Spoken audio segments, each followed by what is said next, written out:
Good evening, everyone. Welcome to Voices from the Regions. This is Rappler, and I'm Inday Espina Varona, Head of Regions. Now, we know that just a few days ago, someone took the internet by storm in this country, anyway. No other than Luke Espiritu, a young candidate for the Senate under the slate of Calyodi de Guzman. Um, it was a slam bang brawl, we can call it, you know, against Larry Gadon and Harry Roque. Also, two lawyers. Luke is a lawyer from the slate of Bongbong Marcos Jr. We're going to be introducing Luke in a little while, but we also have tonight one more person, and that's our colleague Joey Marzan, the reporter of the Daily Guardian in Iloilo City, and he's also an awardee of the Aris Rufo Journalism Fellowship of Rappler. Mayong gabi, Luke. Mayong gabi, Joey. Mayong gabi, Inday. Mayong gabi, Joey. Tanan tadigali, Ilonggo. Yes, we're Ilonggos. Sige, direction ko muna, Luke. That Yes. was a fiery um, performance, but it wasn't a performance. That was a fiery exchange with two lawyers, no? Um, Yes. what precipitated it? Because I saw, Gadon was interrupting you, and that flared up. But I think there was an antecedent before that. Can you explain to us exactly what happened? Kung i-examine natin yung proceedings, it was yung debate already went through the course of more than 1 hour. Then there was a question regarding children in conflict with the law. And Larry Gadon used that as an opportunity para i-criticize yung mga pare at mga madre, according to him, na tinuturo sa mga kabataan na masama ang rehimen ni Marcos. At sabi niya, nagtuturo daw ng komunismo. So, that was a debate, Inday. And if you make those outlandish claims, you must expect, dahil debate yan, they must expect na mayroong magko-contest nun. And that's what I did. Just contested that. Dahil ang pinag-uusapan dito, children in conflict with the law. And they were saying, some of them were saying na ang mga magulang daw ay dapat gawing liable dun sa mga kabataan na involved sa mga crimes. But they do not perceive yung role mismo ng gobyerno, yung pagpapakalat ng mga fake news na yan at pag-glorify kay Marcos, pag-glorify sa patayan, extrajudicial killings sa mga EJK bilang contributor sa culture of impunity na meron tayo na in fact gino-glorify ang crime ng mga politiko na to. So I had to answer back. Kaya sinabi ko na dapat may character development ang ituturo natin, masama extrajudicial killing, masama ang martial law, masama ang Marcos regime, may human rights violation, masama yan. That's an answer to what Gadon has opened up as a point of discussion. So Okay, and I remember, and I distinctly remember him saying, why was the debate becoming a platform for anti-Marcos propaganda? He was trying to interrupt you at that point, I think. Yes, Was that right? he was trying to Okay. gaslight and saying that this is not the platform to talk about Marcos, but he opened up the discussion. Debate ito eh. Didebatihin kita, you open it up, hindi ako magsasalita para sa'yo. Ikaw lang makakapagbukas ng Marcos as an issue, ako hindi. So medyo gaslighting yun on his part. But there's one more intriguing statement that you uttered when you were saying, bakit pinapatay ang mic ko pag nagre-rebuttal ako? Ilang beses ba nangyari yon? Yeah, apparently, when I reviewed the video, tuloy-tuloy naman ang aking boses. Pero actually doon sa SMNI, sa Okada, napapansin ko yung mic ko, pinapatay nila. When I talk about the Marcoses, if you review the video, ginaganon ko. Kasi hindi ko na, we had hearing devices sa aming tenga. We could actually hear ourselves speaking. So I could perceive na kapag hindi na naririnig yung sinasabi ko kasi hindi ko na rin maririnig dun sa hearing devices sa aking tenga eh. So that's why I was saying, pwede bang wag niyong patayin ang aking sinasabi? like in retrospect, siguro pinapatay nila for the audience doon because it is an audience na dominated ng NTFL Cup. I don't know the reason why. Siguro ayaw nilang marinig ng audience doon sa loob mismo ng SMNI program. Pero outside, okay naman, uninterrupted naman. Okay. Okay, so that's very clear. Now, Luke, ikaw ba mainitin talaga ang ulo or what was is this a normal lawyerly kind of back and forth? That was tame. Baka And yung ibang I, tao kasi nagugulat, ano? But, that that was that was my tame. tame. I just had to put him on his place, and he was like talking while I was talking, and bad manners yun. That's And what do you do to stop that? You have to sternly call out that person na medyo bad manners yun. Yung una, sinabi ko pa in English para hindi masyadong masakit. Pero talagang tinodo niya, di sinabi ko na sa Tagalog, huwag kang bastos. Kasi that was what he was, bastos. So I had to okay. call that out. We're asking because you've had long years of lawyering both in human rights and for labor issues and negotiate on behalf of labor unions, yeah? And um, and if you win in the Senate, although it's pretty your place in the surveys, of course, right now is pretty low. There's a lot of give and take. So ina-ask ko to kasi parang how are you when you're negotiating really? Is it deliberate when you unleash the temper? Do you have a other another more not sober, but a more calibrated side. Tell us about more about Luke, the lawyer who fights for labor's rights. How do you mix and match your personalities for your causes? Well, I have the passion for our causes, and this issue regarding the Marcoses, it will really bring that out, the passion, because that is not a neutral issue. Of course, if you knew me, Kainday, I'm a very, very calm person naman. Unless na talagang may kailangan na talagang tindigan.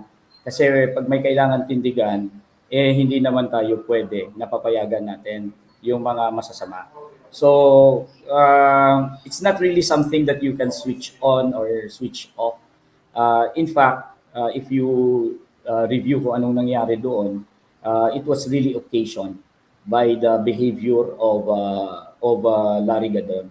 Pero in normal circumstances, you would if you could ask those people na naka-negotiate ko dahil hindi naman ako alien sa pakikipag-negotiate. Remember, I handle labor unions, I organize labor unions. If we have disputes with owners of businesses, they are even surprised at how reasonable I am if they are reasonable, how calm I am if they are also calm. It's only when they become outrageous that I have to stand my ground dahil hindi naman tayo duwag eh. So hindi naman tayo magsa-scamper away at the first sign of aggression. Okay. Luke, dahil si Leody nga yung standard bearer mo, and you are also, of course, a labor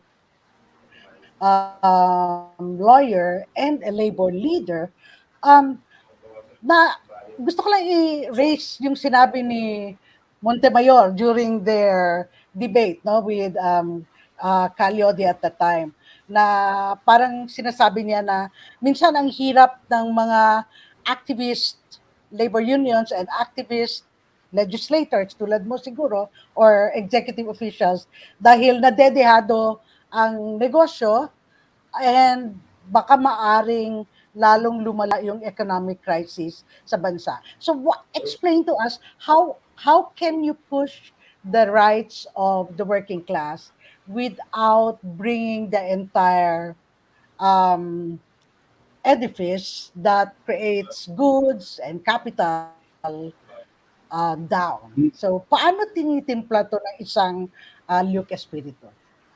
Actually, pagtimpla na yon, Ma'am Inday, what we stand for ay pagtimpla na yon. Kasi sobra-sobra na yung nabigay na concession sa capital. Sobra-sobra. For example, don't you think na sobra-sobra na ang pagbigay ng mababang sweldo sa mga manggagawa na hindi kapantay ng cost of living? Sobra-sobra na sa kapital yon. Hindi nabubuhay ang manggagawa natin sa sweldo. Therefore, kung gusto mong itaas ang sweldo, binabawasan mo lang yung sobrang yon. Binabalanse mo actually yun eh. Binabawasan mo yung excess naman na konsesyon na binigay sa capital. So, binabalanse mo kasi sobrang stack against labor na ang arrangement ngayon. Another example is yung pagbawal ng manpower agency. Pag tinanggal ba natin ang manpower agency, may masamang effect ba sa owners of business? Actually, wala. Bakit? Kasi walang silbi ang manpower agency. Yan ay parasitic na arrangement. Yan ay another layer na ina-add-on mo na extra gastos pa nga sa owners of businesses. Imaginein mo, in Manila, the minimum wage is 537. Kapag gumamit ka ng manpower agency para mag-deploy, so-called deploy daw ng mga manggagawa, magbabayad ka pa ng 10% on top of the wages of the workers. Ibibigay mo sa manpower agency na wala naman silang silbi. Parasitic naman sila, wala silang part sa production. So you add 53.7 pesos dun sa wage ng worker. So every worker, you pay 57.70 more than you would have paid the worker if you directly hired the worker. Pero kapag ang neregular mo ang mga manggagawa, which yung reason sa ayaw ng mga owners of businesses na maging regular ang mga manggagawa, dahil ayaw nilang mag-union yan at humingi ng wage increase, pagka na regular manggagawa, nag-union sila at nag-negotiate sila ng CBA, alam mo sa experience ko, hindi naman nila nakukuha yung 53.7 na increase sa wage eh. Ang binibigay ng mga owners of businesses, minsan piso, 2 piso, minsan moratorium pa. 10 piso, malaki na. So they even pay more kapag may manpower agency. How would it not how would it affect them adversely kapag pinagbawal mo ang manpower agency? Talagang walang logic yung pagkakaroon ng manpower agency. So hindi talaga naapektuhan ang business dun sa mga gusto naming patakaran sa napabor sa laborer. Ang sinasabi mo ay ang paggamit ng manpower agency ngayon ay wala naman na si-save para sa mga employers na manggagawa. Yes. Are you Yes, it's an saying that extra this is just expenditure. purely anti-union? Yes, it is. It is. Okay. Pero The reason for that is that they really don't want the workers to be regularized, mag-union, and ask for wage increases. okay, sige. Pag-usapan natin yung track record mo bilang labor lawyer. Tell us about some of the bigger cases siguro na nilaban mo na maaring magpapakita na just because you're in that corner, doesn't mean babagsak na yung isang negosyo. I mean, are there any good cases where both, employees got a bigger slice of the wealth and at the same time, naging mas harmonious ang relasyon sa mga may-ari? O is this always acrimonious? No, no. There are several instances wherein nakikita ng owner of the business na napaka-reasonable namin. I will even cite as a specific example kasi I promised the owner of the business na I would hold him up or his business up as an example for others. Para APT Corporation in Las Piñas. Prior to us, talking, of course, there's suspicion on that part. Takot sila. Siyempre, yung reputation natin, takot sila. Pero nung nagkaroon kami ng usapan and one of our problems there ay nag-hire sila ng contractual labor. Di siyempre, labanan kami. Hindi pa kami nag-uusap. Then later on, we came to an agreement na magiging contractualization free na ang kanilang establishment. And then they came to understand na hindi kami dito in order to destroy your business. We are here, you give the worker a fair deal. And when you give the worker a fair deal, okay na kami dyan. Because what we are trying to create is a labor movement. Much of the problems of the worker part of it ay nasa establishment kasi talagang dinadaya sila. Pag na-solve yan, wala ka ng problema. Kasi ang amin namang laban is most of it is policy of the government. We need a labor movement, for example, to question the policy of contractualization.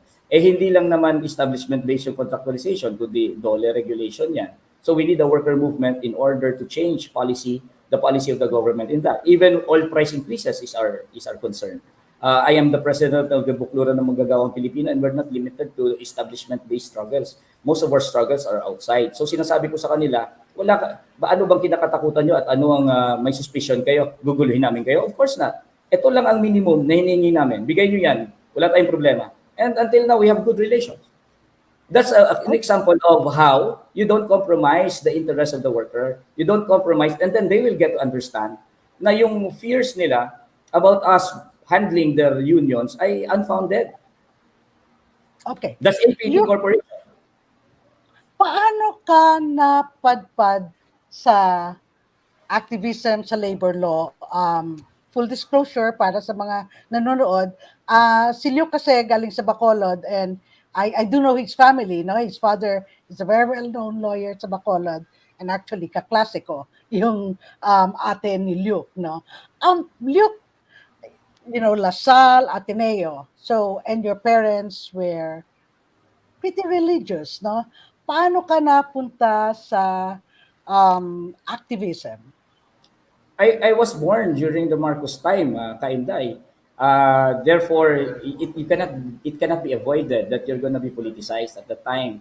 Imagine mo sa Negros noon, Kainday, yan ay talagang part ng AntiMarcos struggle, matindi dyan sa Negros. Dahil na rin sa inequality, dahil dun sa landlordismo sa Negros, tapos maraming mga tenant farmers na gutom, maraming mga magsasaka natin na nagbubungkal ng lupa na hindi naman kanila, kundi hawak ng mga asyendero. So yan ang social conditions at the time, tas Marcos period pa. Therefore, yung anti-Marcos struggle, lumaki ka na na-witness mo yun as a child. Ang mga pari sa Negros were militant. They believed in liberation theology. So pag nagsisimba ka, naririnig mong sermon na yung mga human rights abuses, masama. Tapos my father was involved in a case ng mga tenant farmers sa Kabangkalan na pinatay ng isang warlord. He prosecuted that landlord. That's the case wherein ng tatlong pare ng ating gumbursa doon sa Bacolod. If you remember, Kainday, sila ni Father Brian Gore.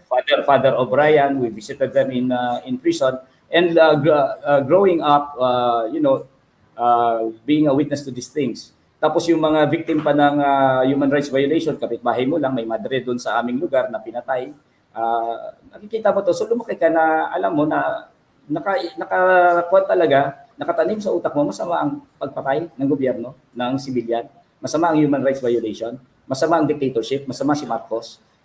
Malakas ang anti-Marcos movement, and it was very, very popular na call na si Marcos dapat ay mapaalis sa pwesto.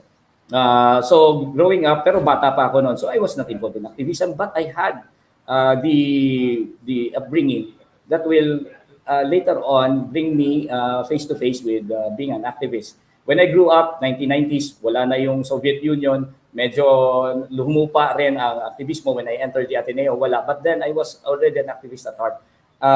Then it became a reality for me na gusto kong kumilos talaga when Gloria Arroyo became president. But I was already a lawyer. So nung student days ko, hindi naman ako student activist dahil walang aktivismo sa Ateneo at that time. So nung you did that, that was the start.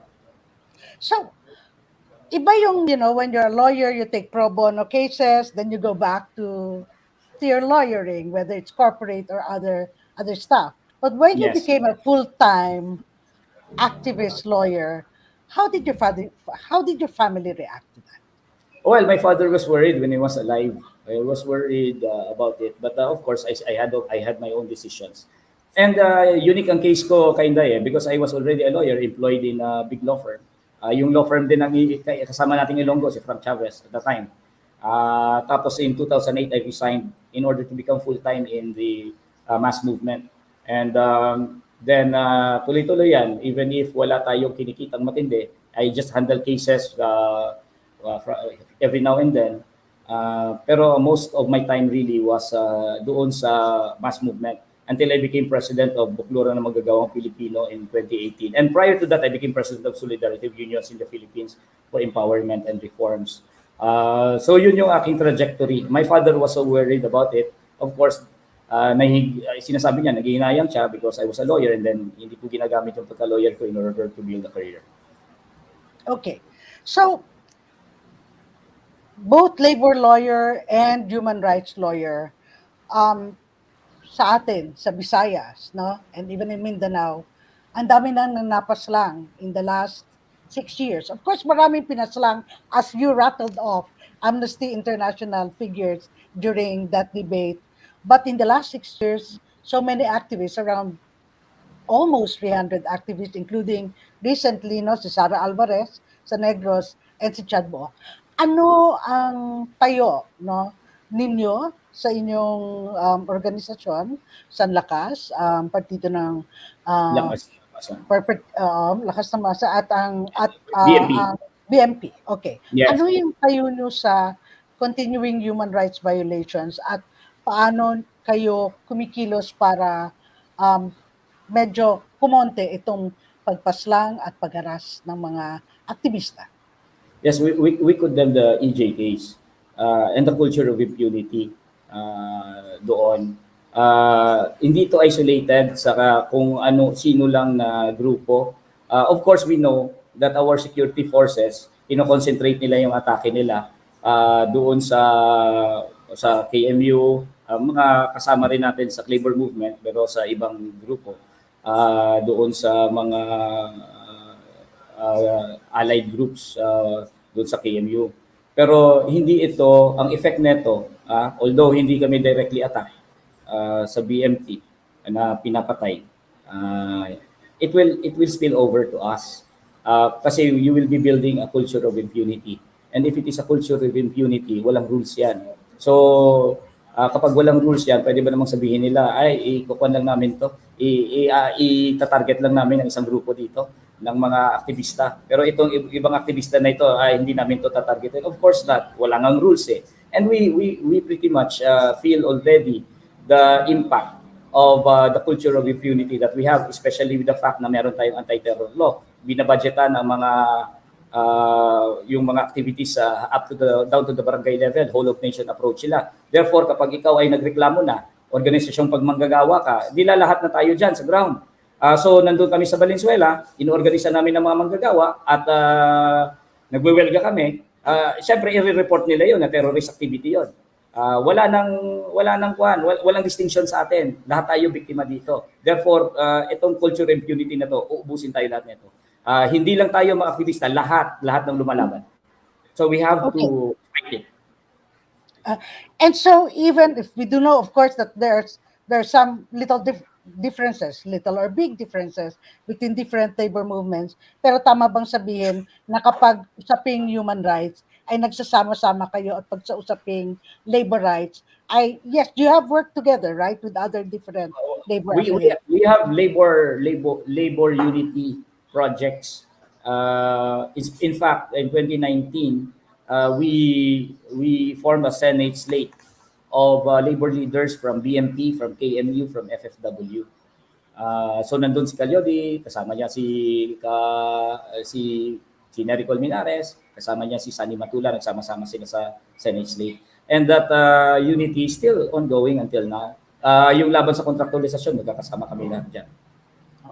So, alam natin kung ano nangyari ng 2019 at alam natin na hirap pa rin ang mga progresibong kandidato tulad nyo sa ngayong ang eleksyon. So, pupunta tayo dun sa tanong, bakit tumatakbo kahit na alam na hirap? Ano ba ang nasa likod? Ano yung kalaghan ng pagtakbo nyo even when it looks like, you're fighting 100 different Goliaths? Yes. Kapag hindi tayo tumakbo Inday, itong narrative na matagal na nating narrative on how we effect change ay mananatili. Ano yon? Na yung labanan sa pampolitika at ang kapangyarihan ay nag-exchange places lang between the several factions of the elite. So kapag hindi ka liberal bourgeoisie, doon ka sa mga lumpen bourgeoisie. I call them lumpen bourgeoisie. These are the Dutertes. What's lumpen bourgeoisie? Sige, pa-explain mo. Kasi hindi alam ng mga tao yan. Sige. Ang lumpen kasi mga kriminal ang tawag dyan. Okay? At ginagawang term yan before sa lumpen proletariat. Proletariat sila pero ang kanilang kuan ay nasa kuan sila sa criminal activity sila. Eh hindi lang naman proletariat ang involved sa crime. Mas matindi nga dito sa bansa natin ang mga kriminal na burgis. So lumpen bourgeoisie, yan sila ni Duterte, nag-EJK, yan sila ni Marcoses, na gino-glorify ang authoritarian rule, ang patayan. Yan, I lump them as lumpen bourgeoisie. And on the other side would be the liberal bourgeoisie. So nandun lang ang dichotomy. Nandun, nag-create sila ng false polarity. Na kung gusto mo ng pagbabago, pili ka lang sa kanilang dalawa. So ngayon, anong nangyari? Nagkaroon ng frustration sa promise ng mga liberal bourgeoisie na kapag matino ka lang, hindi ka corrupt, good governance ka lang, ay maiibsan ang kahirapan. And that was proven false kasi kahit hindi ka corrupt, kung ang polisiya mo naman ay para sa mga big business, magpapatuloy ang kahirapan. At yan ang nakita natin kung bakit nagkaroon tayo ng Duterte. People were frustrated with the liberal type of bourgeoisie na yung mga nagsasabing malinis, hindi corrupt at which the Duterte termed as the yellows. So merong frustration diyan. So ano alternative? Sila ang pinapakita nila, sila ang alternatibo, yung authoritarian types, yung mga pumapatay. So ngayon nagkakaroon tayo ng Marcos restoration in order for that to continue, for the lumpen bourgeoisie to be the alternative again to the yellows, to the liberal bourgeoisie. Pagka wala tayong manggagawa na tumitindig as an independent political force, wala talagang tunay na alternatibo. So pababayaan lang natin itong mga to na elite rule lang pa rin ang nandyan. Kasi ang kahirapan ay nagmumula sa elite rule. Kung kahit sinong faction man na nandyan. So sa ngayon, we have to build the workers as an independent political force and the workers to lead the fight for democracy. The workers are the most democratic kung pag-uusapan lang natin ang demokrasya. So kapag hindi tayo mag-create ng real alternatives, ulit-ulit lang yan, Ma'am Inday. Okay. Pinag-usapan mo na rin ang pagbabalik ng mga Marcos o ni Marcos Jr. Marami ang nagsasabi na yung pagtuligsa raw kay Marcos, well, hindi marami, pero may mga ilang section ng populace that say that all these attacks on Marcos are actually that does not help the other opposition candidates. It only helps Marcos, and that it makes him look like the underdog. Do you believe this? Do you think that harping is the word other people use, harping on what happened during the Marcos dictatorship and linking it to the son who is running for presidency is a waste of time and should be and and only serves to add to his votes? Yes and no. Yes, if you are part of the yellows or the liberal bourgeoisie, kasi wala ng trust ang masa doon. So if you attack Marcos, tapos ikaw ay malalamp doon sa diskurso ni Duterte na ikaw ay dilawan, ito yung mga elite din, mga oligarko, ay may pambato sila sa iyo. So kapag binato na nila yung oligarko ka, alam mo yon, elite ka, tapos mayaman ka. So sasabihin ng masa, wala, inaatake lang to si Bongbong Marcos. It will add to the narrative na pinapakalat ng Bongbong na ang panahon ni, at least nung panahon ni Marcos, alam mo, mas magandang ekonomiya natin dahil ang ating mga kuryente ay hindi privatized. It will just add to that. But if you attack Marcos for the right reasons which is elite siya, na yung yung sinasabi nilang golden age is false, and Marcos as an alternative is false dahil ang tunay na alternative ay ganito, ay dapat pinapangalagaan mo ang interes ng mga nasa baba or nasa laylayan ng ating lipunan. False alternative si Marcos kasi dapat pinapangalagaan natin ang interes ng manggagawa, ang interes ng magsasaka, ang interes ng mga maralita, ang interes ng lahat ng naghahanap buhay lang pero hindi sila, ang kanilang hanap buhay ay hindi binibigyan ng recognition ng ating Estado, bagamat ito'y ginagawa pang kriminal. Kini-criminalize dito ang hanap buhay ng mga maliliit. Sila ang hinuhuli pag nagtitinda sila sa palengke. Diba? Sila yung pinapaalis doon sa komunidad kung saan sila nakatira. Kung ang alternatibo mo ay manggagawa, definitely yung attack mo kay Marcos is based on solid grounds. So based on yung totoong alternative sa kahirapan. And I think that will convince our kababayans who have been fooled by Marcos na sila ang solusyon sa kahirapan. Dahil yon ang pinapanlandakan nila, sila ang solusyon sa kahirapan, pero peke ang kanilang solusyon sa kahirapan. And the way to controvert that is papakita mo na ito yung totoong solusyon sa kahirapan. So this should go beyond the discourse on dictatorship. This should go beyond the discourse of malinis ka lang, hindi ka corrupt. This should go the discourse of yung mga nasa laylayan ang solusyon Okay. natin sa poverty. Okay, that's an interesting term because that's the term Vice President Robredo uses, no?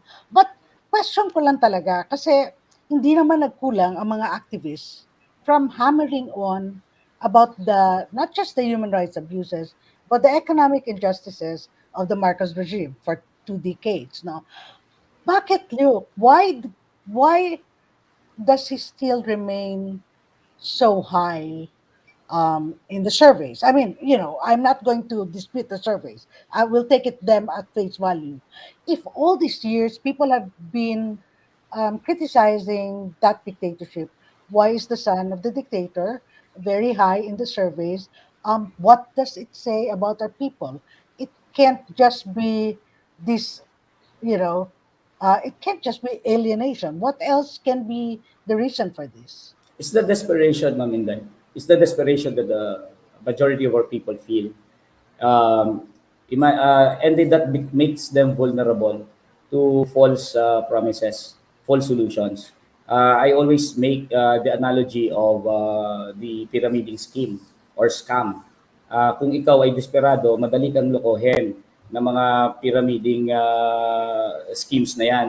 Halimbawa, sasabihin ko sa'yo, akin na yung pera mo, 1,000 pesos. Next week, gagawin kong 3,000 yan, ibabalik ko sa'yo. Dahil desperado ka, bibigay mo yung 1,000 pesos mo. Kasi meron kang illusion na kapag binigay mo sa akin, magiging 3,000 yan.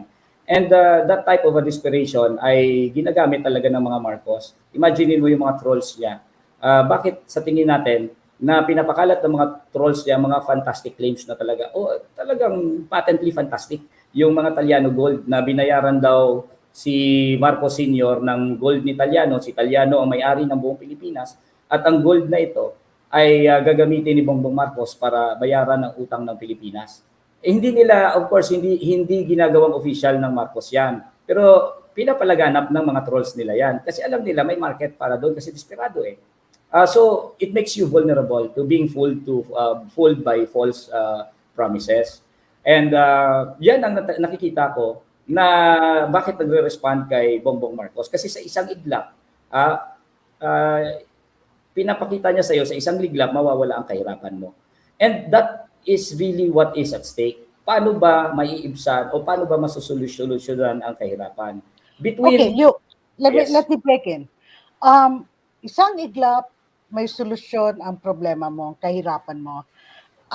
Sa 6 na taon ba na to nakalipas, di ba natuto ang Pilipino na 6 months tapos na ang problema sa droga? Napakahirap mo talaga matuto dito. Or these are the same people who still believe in the original promise of the president who has ruled over 6 years and continuity to the son of Ferdinand Marcos. I think Now, there's a of course, continuity. I oh, think there's a continuity because there's a continuity in those who are dissatisfied with the liberal bourgeois type of governance na nakita nila ay hindi naman na-solve ang kahirapan. I'll give you an example. Nung panahon ni Pinoy, sinabi niya pag walang korap, walang mahirap. Now, he was popular. Ang diskurso niya ay korap si Gloria Arroyo. Tapos dahil korap siya, kaya tayo nagkakaroon ng kahirapan. Ganyan lang kasimple ang paliwanag doon. But then people became frustrated and disappointed dahil hindi naman totoo na kapag hindi ka kurap, mawala ang kahirapan. Kasi kapag hindi ka kurap pero ikaw naman ay pinapanlandakan mo ang mga pulisiya na anti-mahirap at pro-business. Tulad niyan, yung mga neoliberal na pulisiya na yan. Mataas pa rin ang kuryente, mataas pa rin ang tubig, mataas pa rin ang bilihin, kontraktual pa rin ang mga manggagawa. So dissatisfied sila doon. And here comes that's the objective conditions why Duterte rose to power. Kasi yun reaction yun doon sa liberal bourgeois rule. Yeah, I And get that.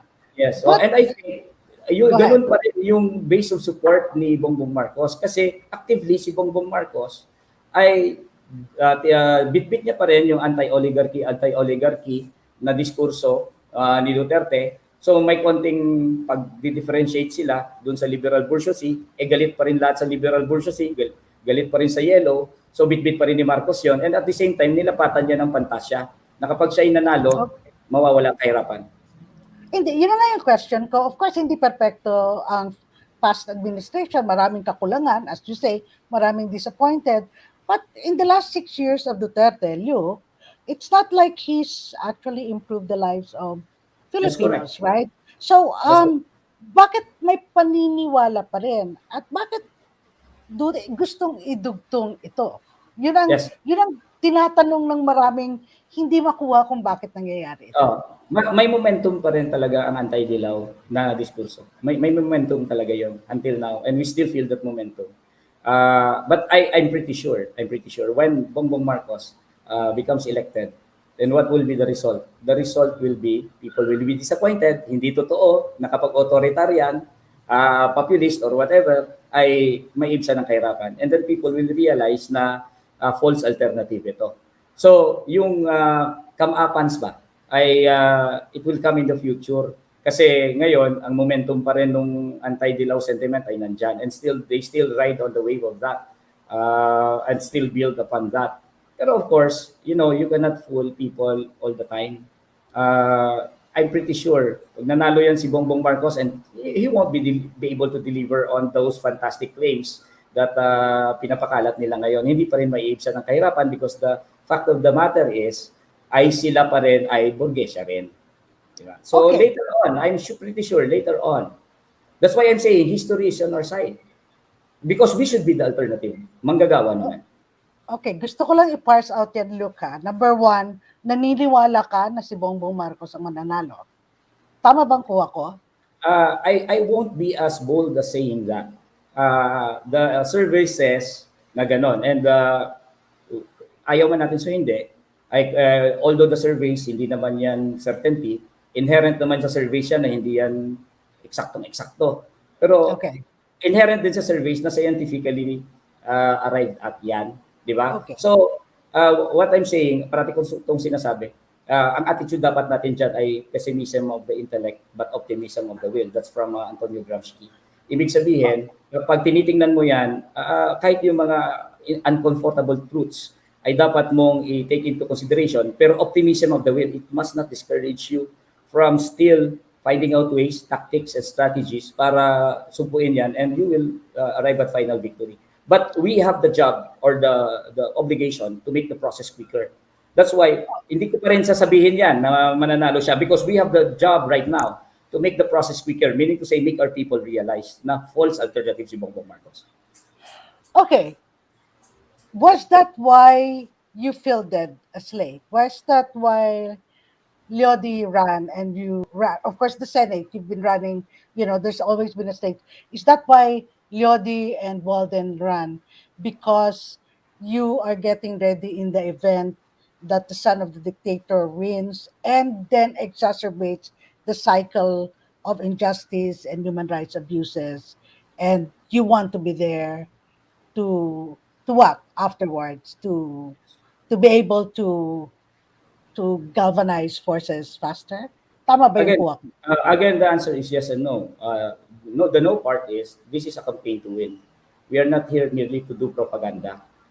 We are campaigning to win, and we are ready to win and take over yung executive kapag nanalo si Calyodi, and then ang campaign ko kahit despite its weaknesses, it's still a campaign to win. That's the optimism of the win. But then Okay.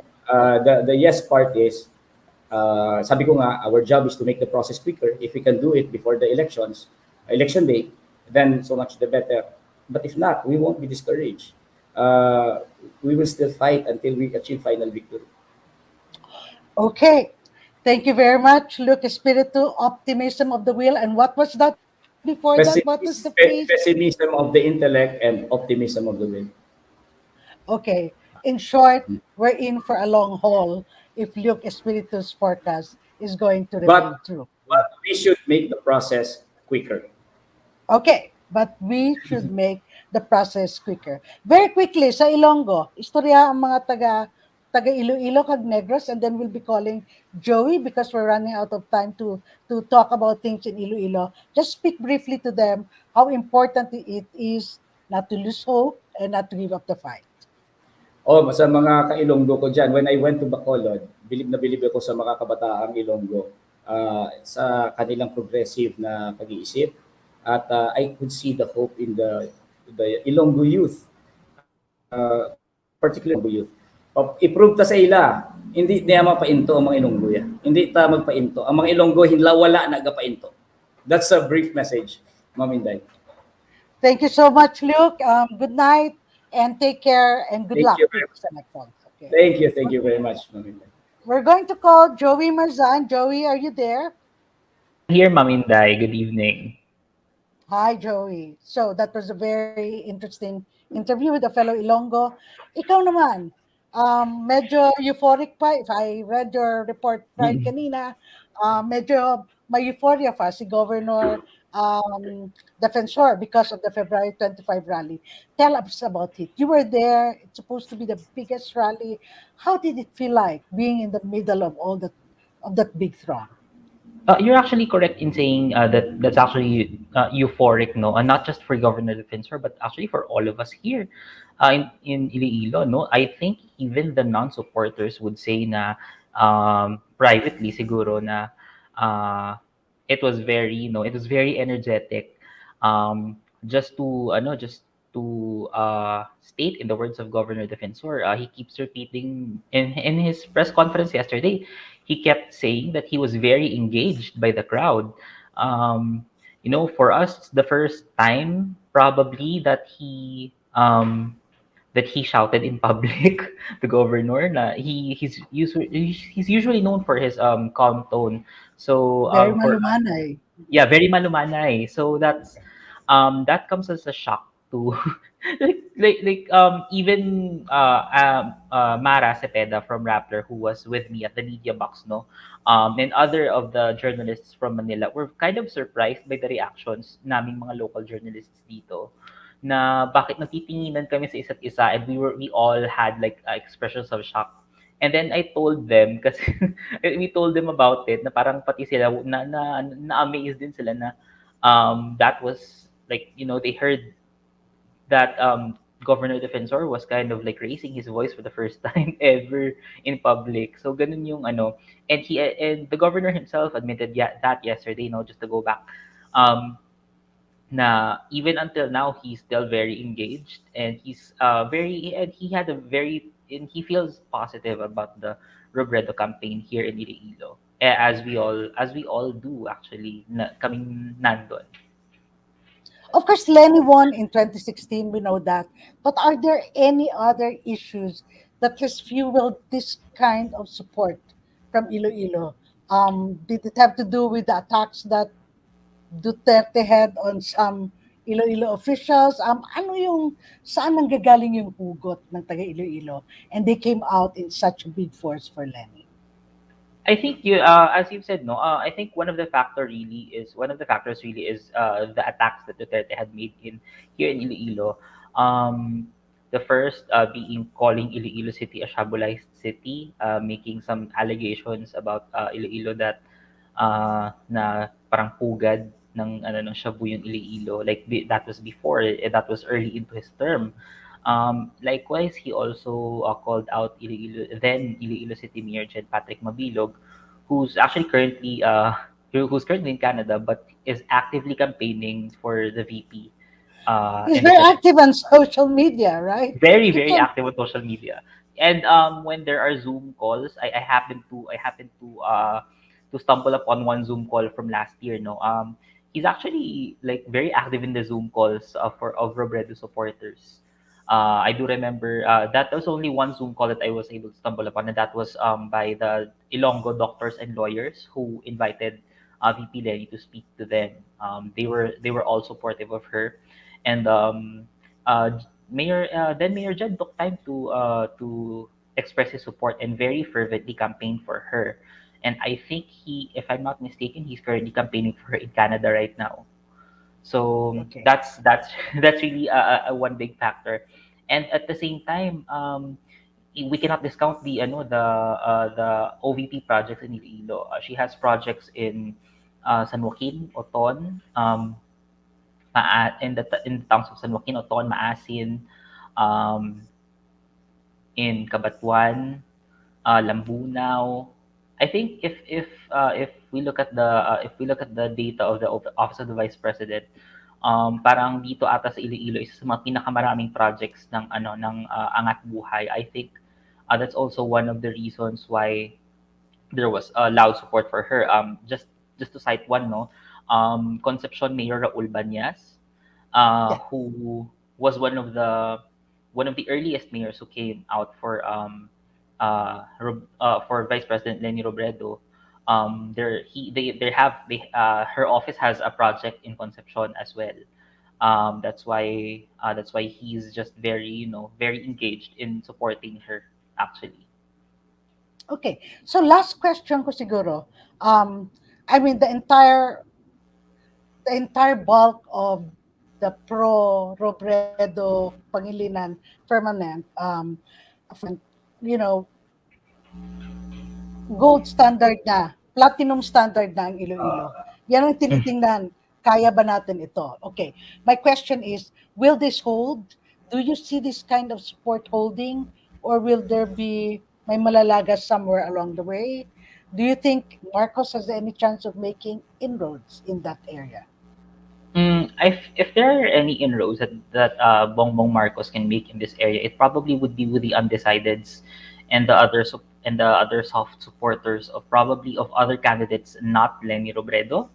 I don't think na makakakuha pa siya ng ano kasi if you're looking into the energy of the Robredo supporters, it's a very euphoric energy na hindi na you can't really you can't really mistake it na that it's fake, that it's not that strong. It's actually I don't think na may influensyahan pa yung mga supporters ni Vice President Robredo to be able to switch to another candidate. Probably they can make choices for senatorial candidates, as sayang I could mention si Attorney Luke actually really gained inroads with her supporters just this weekend, after just this week actually after the SMNI debates. Pero when it comes to president and vice president, I think their people are probably solid now with Vice President Robredo and Senator Pangilinan. And the support probably for Bongbong Marcos would have to be um, coming from other candidates na at this time. Okay. Thank you so much. That's Joseph B.A. Marzan. We call him Joey. He's our Aris Prufo Journalism Fellow. And of course, he is a reporter of the Daily Guardian of Iloilo.